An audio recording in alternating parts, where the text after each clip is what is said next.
Full week of Big 12 football is in the books as we recap Week 13 in the conference. I'm Pete Mundo. Heartland College Sports Weekly is the show. HeartlandCollegeSports.com is, of course, the site as we look back on the week that was in the Big 12 Conference, and this was the last full week of football. We've got some makeup games, of course, coming up here this Saturday, and then it's going to be the Big 12 championship game on the 19th. That is going to be the Iowa State Cyclones and the Oklahoma Sooners.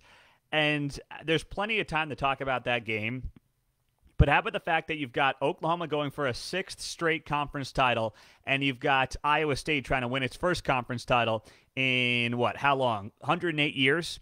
So great to be with you guys, and we are on right now Facebook Live. We're on Periscope. We'll be up on YouTube, of course, the podcast later on today.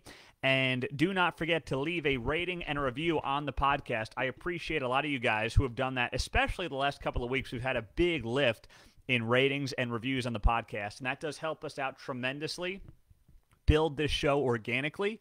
We don't have some big network behind us, all right? We don't have that. And by you leaving just a simple rating and review, it's first off really appreciated, and that's why we're sending you a free Heartland College Sports koozie when you do it. So leave that rating and review, and then send me a screenshot of it to my email. It's Pete Mundo, M-U-N-D-O, at heartlandcollegesports.com. So much appreciate that, guys. Let's get to the games. We will go in order, and I guess we got to start off with the disaster that was the Kansas State Wildcats yesterday, taking on the Texas Longhorns, losing 69-31. I mean, just unbelievable. My picks were terrible yesterday. I'll be the first one to tell you. I'm always up front with you guys, all right? I was a Baylor loss away from an offer yesterday. But I was thinking about this. Did Bijan Robinson save Tom Herman's job? One of the reasons I say that is because Bijan Robinson, 5-star freshman running back, who just was lights out yesterday. He had over 19 yards per carry, 3 touchdown runs, 172 total yards. He was a beast. And that was a couple of things. First off, he helped Texas crush Kansas State.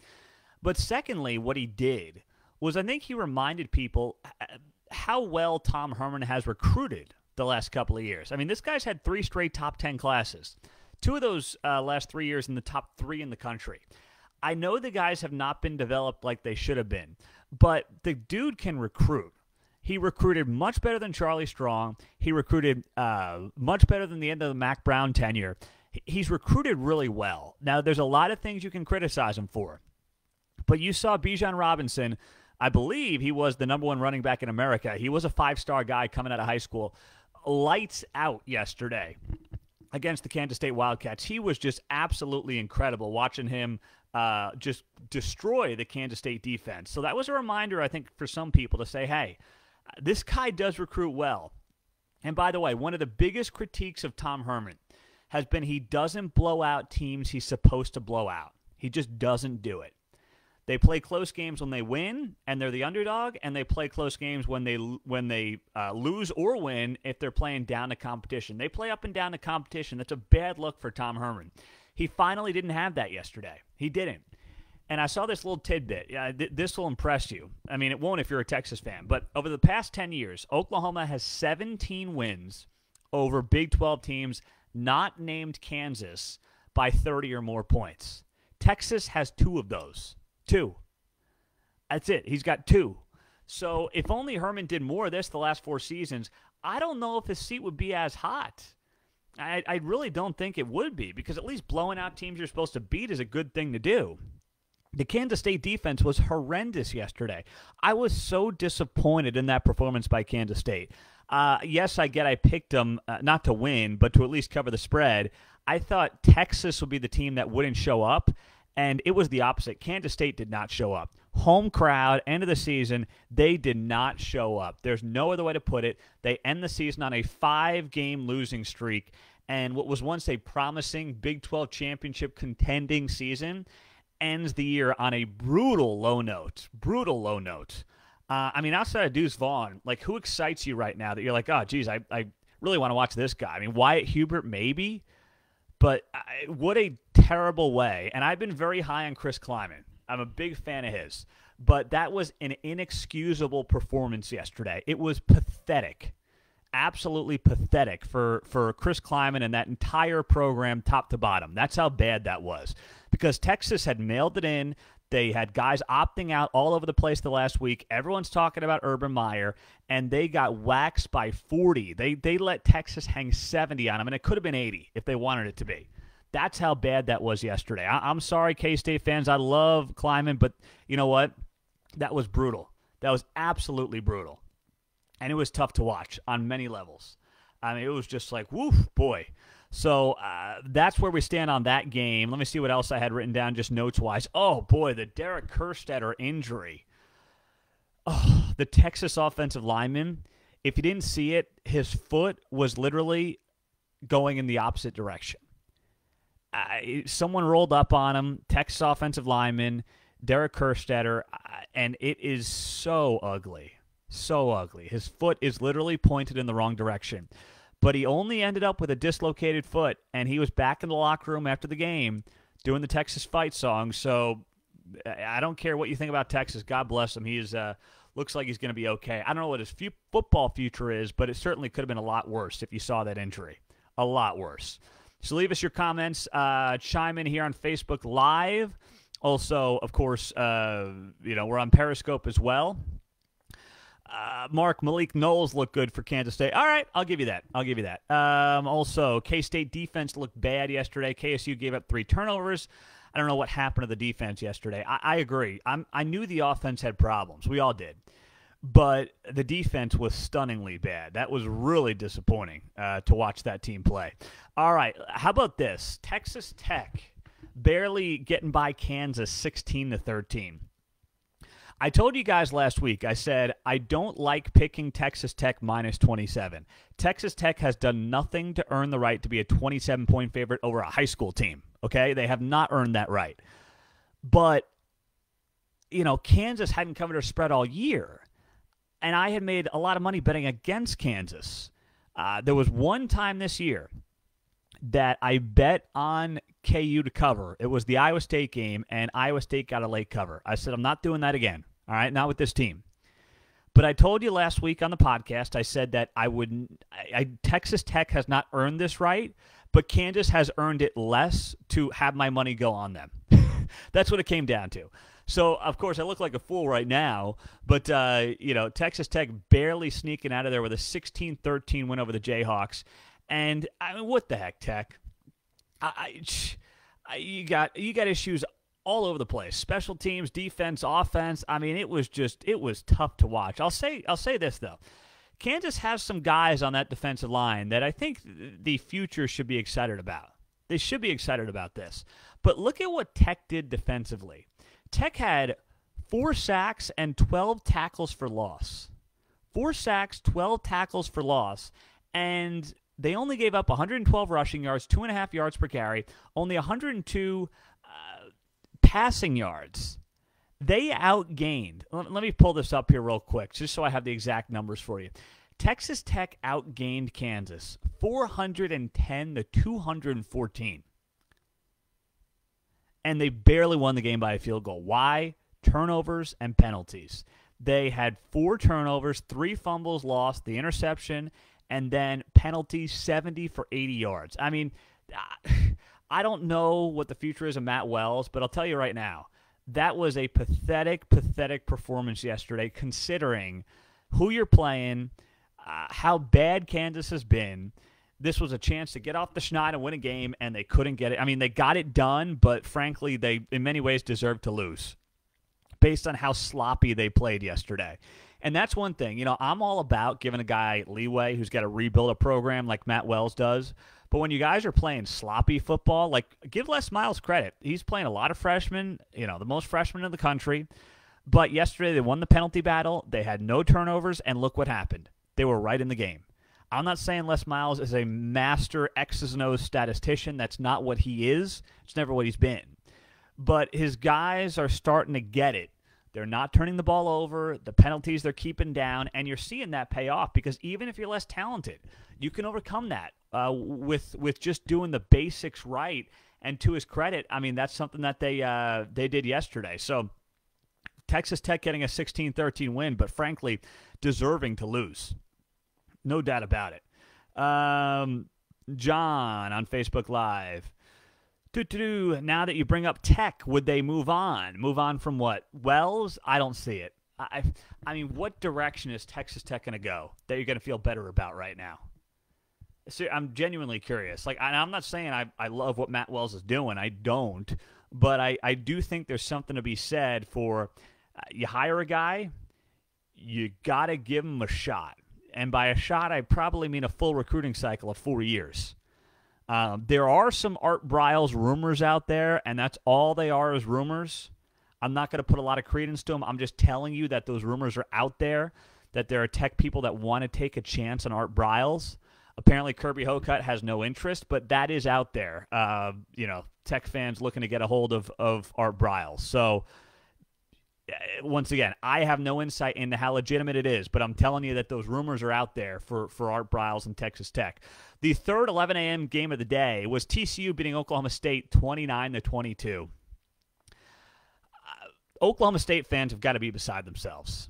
I mean, this is a team that brought back a Heisman contending running back, 10 of 11 starters on defense, and they are now sitting at 5-3 in the conference. 5-3 in the Big 12 for Oklahoma State. I don't know if Spencer Sanders is the guy. I have no idea. But I do know this. I mean, they're going to play Baylor next week, and Baylor's playing some good football. Certainly better than they played all season. That is not a lock of a win at Baylor next week. It's not. And this team was up 13-0. What changed the game was the touchdown at the end of the half by TCU. That gave the Horned Frogs a little bit of momentum, feeling good about themselves going into the locker room. And obviously, third quarter was all TCU. Rest is history. Horned Frogs get a 29-22 win. But you have every right, if you're an Oklahoma State fan, to be woefully underwhelmed and disappointed by how this season has played out. It just feels like since Bedlam, they have mailed it in. They got the win over Tech last week, but even Tech came back late. They had this game up early, 13-0. They flounder in the second half. They score a total of 6 points in the final 30 minutes against TCU. Just bad on all levels for Mike Gundy. And it is a disappointment, a real disappointment, how the season has played out for the Cowboys, a team that I picked to be in the Big 12 championship game before the season. The bright spot, obviously, is Desmond Jackson, the running back, JUCO guy, who's making his presence felt. Chuba Hubbard is not playing right now. He had 29 carries, 118 yards, and a touchdown, so you're happy about that. But outside of that, all these guys, this was the year. I mean, think about this defense. This defense that Mike Gundy brought back, if you paired, think about the 2011 offense with this defense. That team wins a national title. And the fact that the offense just never really found its footing. I know the offensive line had a lot of issues this year, but still, watching this offseason is going to be interesting for Oklahoma State. Part of me wonders, does Gundy want to keep doing this? Is he interested in this? Does he love doing this anymore? Is Spencer Sanders going to be the quarterback? Shane Illingworth is kind of more along the mold of what Gundy has done at that position for the better part of 15 years. So, and yesterday Sanders was 16 of 34. That's just not going to cut it. He had some good passes that couldn't get corralled in by the wideouts, but that's just not going to cut it. It's not. Not in this offense. I'll give TCU credit, though. They came back, when they looked like they were done early. They came back, and Max Duggan had 265 passing yards and 104 rushing yards. He needs help. Zach Evans, who I was very high on last week, did not have a great game. He had the fumble that was returned for 6. He had 10 carries, 34 yards, and a score. They still got to figure out that side of the ball, but quietly, TCU had a surprisingly good season. It still is a mediocre season. It's a third straight mediocre season for TCU, but they went 5-4 in Big 12 play, and they won 4 of their past 5 games. Baylor, Texas Tech, Kansas, and Oklahoma State.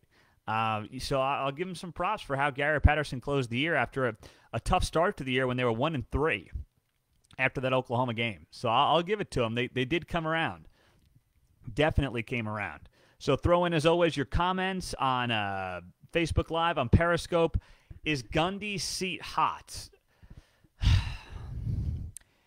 No, I don't think it is. Once again, I always ask this: what direction are you going?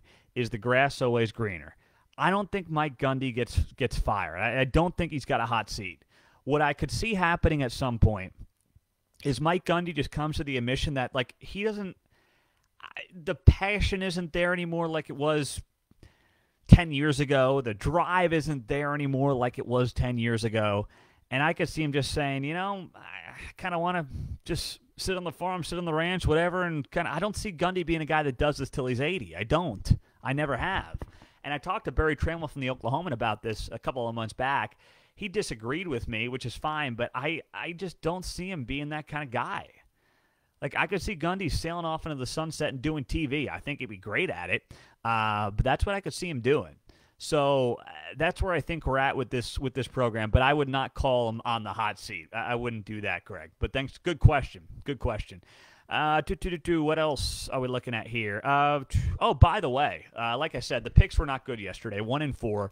Still well above 500 for the year. I think it would be 26-21 on the year.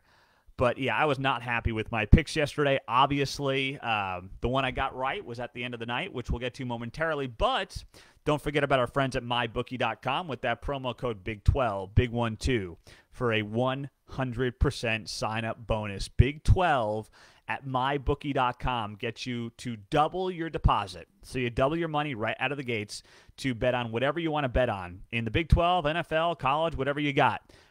They're taking good care of you, and they are a very important partner for us at HeartlandCollegeSports.com. All right, Iowa State crushing West Virginia 42-6. So much for a hangover game for the Cyclones, huh? Brock Purdy, 20-23, 247, 3 touchdowns, no interceptions, a QBR of 99.6. That's not too bad, right? That's okay. Unbelievable, this performance yesterday from Iowa State. I didn't see it coming. I thought there'd be some hangover. But, boy, West Virginia dropped an egg. The Cyclones were fired up, even though they had clinched a Big 12 title berth before the game even kicked off because of Texas's win over Kansas State. They were still just fired up as could be. And, I'm looking at this game and this team and saying that Oklahoma matchup in a couple of weeks is going to be a hell of a lot of fun to watch. Hell of a lot of fun to watch. And you look at Iowa State, 5.4 yards per carry. I mean, that is just so impressive against the best defense in the Big 12, top to bottom. I mean, that's what the Mountaineers have been. Statistically, the best defense in the Big 12, top to bottom. That may come down a little bit after Iowa State this week, and then they got to play Oklahoma next week. All right? And give the Iowa State offensive line some credit, too. They held the Mountaineers to 0 sacks and only 2 tackles for loss. That's Brock Purdy's mobility. That's the offensive line. That's the game plan. It's all three of those things. But the Mountaineers with those Stills brothers do a great job getting to the quarterback, and they did not do it yesterday at all.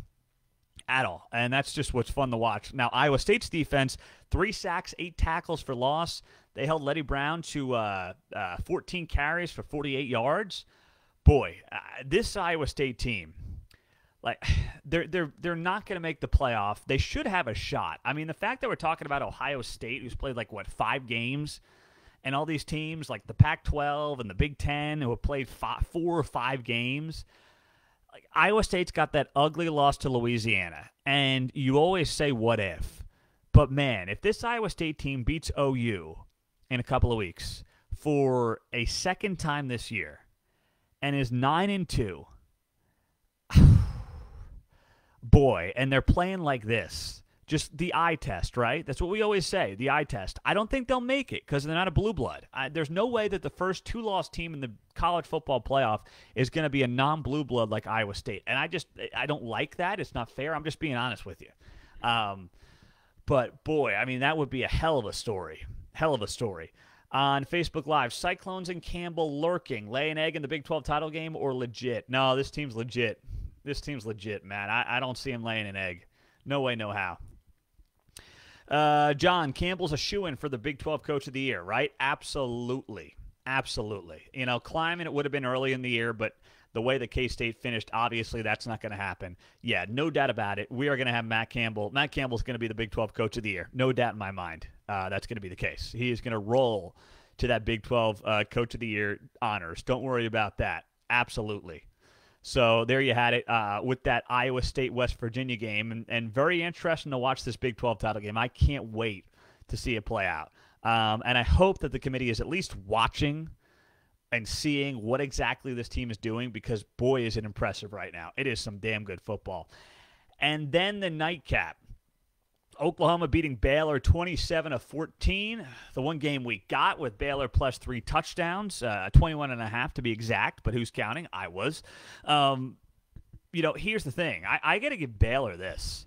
That Baylor defense was impressive.